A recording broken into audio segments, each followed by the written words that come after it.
Creed 3, it drops tomorrow. And Michael B. Jordan has been on his rollout interview tour type shit. You know, everybody has a promo run. Yeah, everybody has a promo run, whether it's for an album or a movie. And he's on his promo run for Creed 3. Yep. There's been a lot of talk.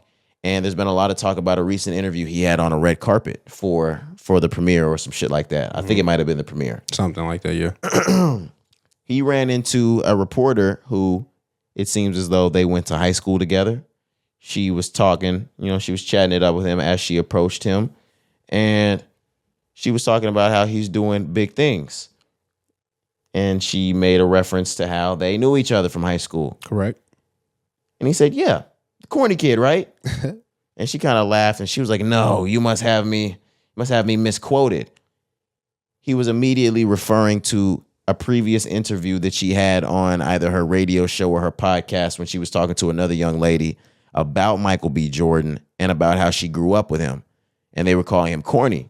Right. 2 years ago, I believe, right? 2021, I think. Something like that. Yeah. They were calling him corny. She was talking about how they used to make fun of him in grade school because his name was Michael Jordan. And she said he was by no means Michael Jordan. And she said that he would bring his headshots to school every day. Like, what the fuck are you bringing your headshots for? Well, it's because I'm going to be a fucking actor. I'm going to be bigger than all you bitch ass niggas. One of the greatest. Absolutely. I'm the new generation's Will Smith and Denzel Washington.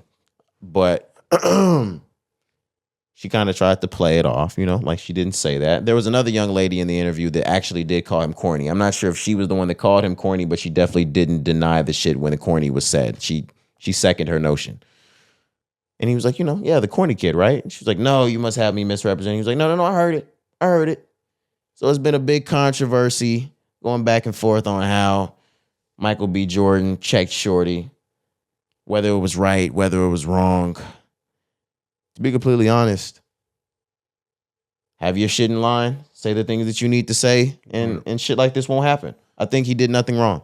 Yeah, I was going to say, I don't even think he was rude or disrespectful. I think he just, charged it to the game. Like, she got to say whatever she wanted to say, and he just had that same energy. Like, that's the problem. Like, people these days, if somebody say some shit, niggas want to still, like, be cool and be Don't funny. throw the rock and hide your fucking hand. Yeah. Stand on it. Be funny and cool and want to shake your hand in person. Like, no, you just said this, here and there, or this is what I heard. So, like, I respect it, bro, for standing on that. Whether it's a male or female, it's not about dominance. It's not about that, yeah. It's about respect. At the end of the day, it's just about respect.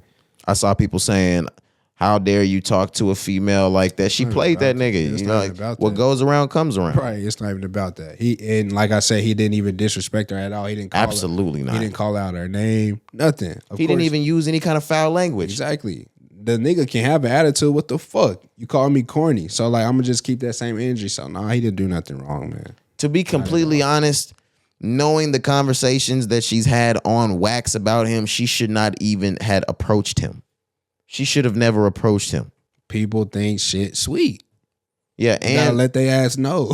People say so much shit that they forgot they said some. Now, if I said some shit about an artist on this motherfucker, I remember I said it. Now, I really don't mean everything that I say, and I'm willing to say that. But nah, when she was talking to that interview, she meant that shit. You can hear in people's voice when they mean certain things. They were giving him the Russell Wilson treatment.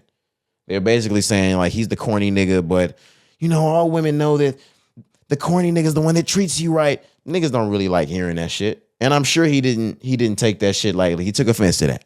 Of course he did. She felt that shit. And I think those few words that you saw during that portion of the interview were the only words they said to each other. I believe she walked off after shit like that. Hey, you gotta let niggas know sometimes, man. I'm not upset at this at all. I'm not upset at all.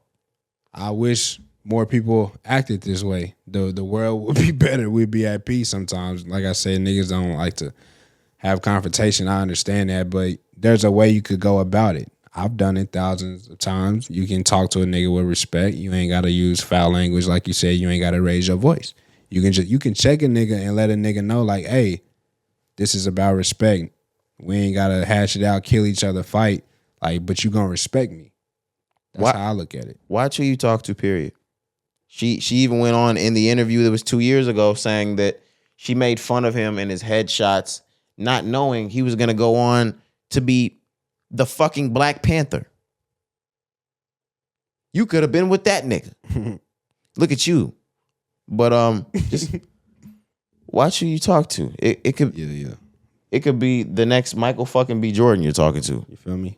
And you really just played that nigga. And now you have the opportunity to stand in front of that nigga and he looking at you like you got spit on your face. Right. Because you shat on that nigga on wax.